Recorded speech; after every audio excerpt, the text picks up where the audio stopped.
KVS 2022 के लिए जितने भी पोस्ट के लिए आंसर की जारी कर दिया गया और फाइनल शॉर्टलिस्ट कैंडिडेट का डेटा पब्लिश कर दिया गया है, उन पर बहुत सारे विवाद हैं। अभ्यर्थियों ने आरोप लगाया है, केवीएस संस्थान को ये अवगत कराया कि उनका जो मार्क्स है वो एक तरीके से शॉर्टलिस्टेड कैंडिडेट से ज़्यादा है, बावजूद इसके जो लिस्ट जारी की गई है उसमें उनका नंबर नहीं आ रहा है। इसी को लेकर के 28 अप्रैल 2023 यानी आज ही के दिन केंद्रीय विद्यालय संगठन के द्वारा एक पब्लिक नोटिस जारी की गई है, जिसे आप अपने स्क्रीन पर देख पा रहे होंगे। इन्होंने क्या सफाई दी है इसके बारे में ये आपको जानना बेहद जरूरी है। हालांकि ये सफाई देने की आवश्यकता नहीं पड़ती अगर केवीएस जो इनका फाइनल आंसर की है वो भी जारी कर देता। हालांकि देख लेते हैं इन्होंने क्या बोला है। देखिए, this list of shortlist candidate for interview for the post of PGT and TGT has been uploaded on KVS website on 21/4/2023.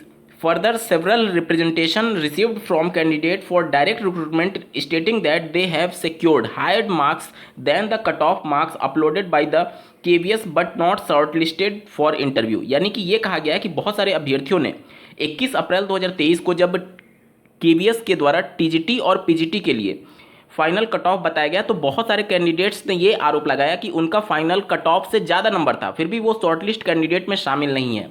इस पर केवीएस ने ये कहा है, देखिए, the matter was referred to the recruitment agency that is CBSE. After verifying the grievance of candidates, the recruiting agency that is CBSE has informed that the score of the candidate are processed accurately according to the final answer key. यानी कि इन्होंने ये कहा है कि जो recruitment agency है CBSE board, उनके द्वारा जो फाइनल एक तरीके से आंसर की है उसके आधार पर जो रिजल्ट है उसको प्रोसेस किया गया है। आगे आप देखिए, CBSE has informed that the candidate are not calculating their marks properly with the answer की।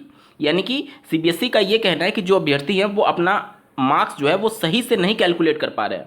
One of the reason may be that after verification of challenges filed by candidate on answer key, the concerned subject experts have corrected some answer key which may also make some differences in calculation of marks by candidate on the basis of initial answer key displayed on website। यानी इनका ये कहना है कि जब initial answer की जारी किया गया था उसके बाद से बहुत सारे अभ्यर्थियों ने उसको चैलेंज किया था, जिस पर जो एक्सपर्ट कमेटी होती है उन्होंने कुछ प्रश्नों के उत्तर को चेंज कर दिया। अब जो चेंज किया गया है उसके आधार पर शॉर्टलिस्ट कैंडिडेट और जो फाइनल कट ऑफ है वो जारी किया गया है और अभ्यर्थी उससे नहीं मिला पा रहे हैं, ये इनका कहना है। कहने का मतलब कि जो फाइनल आंसर की है वो जारी नहीं किया गया तो वो अभ्यर्थी मिलाए कैसे, ये प्रॉब्लम आ रही थी। आगे देख लीजिए इन्होंने क्या कहा है, the link to download attempted question paper with final answer key will be the same used during the filling of online application form. Candidates में download the same and check their actual score. This issue with be approval of the competent authority. यानी कि ये कहा गया है कि जो आपका क्रेडेंशियल था उससे आप लॉगिन करके जो रिस्पांस की है फाइनल आंसर की के अनुसार वो डाउनलोड कर सकते हैं और वहाँ से आप अपना एक्चुअल आंसर की एक्चुअल जो स्कोर है वो देख सकते हैं। ये कहना है सीबीएसई बोर्ड का और इसे इन्फॉर्म किया है सीबीएसई बोर्ड के बिहाफ पर केवीएस ने सभी अभ्यर्थियों को, जो भी इस प्रकार का आरोप लगा रहे थे कि उनके मार्क्स के हिसाब से वो शॉर्ट लिस्टेड कैंडिडेट में होने चाहिए थे लेकिन उनका लिस्ट में नाम नहीं है। तो ये जवाब दिया है केवीएस के द्वारा। इस वीडियो को देखने के लिए आपका बहुत बहुत धन्यवाद। भगवान करे आपका दिन शुभ हो।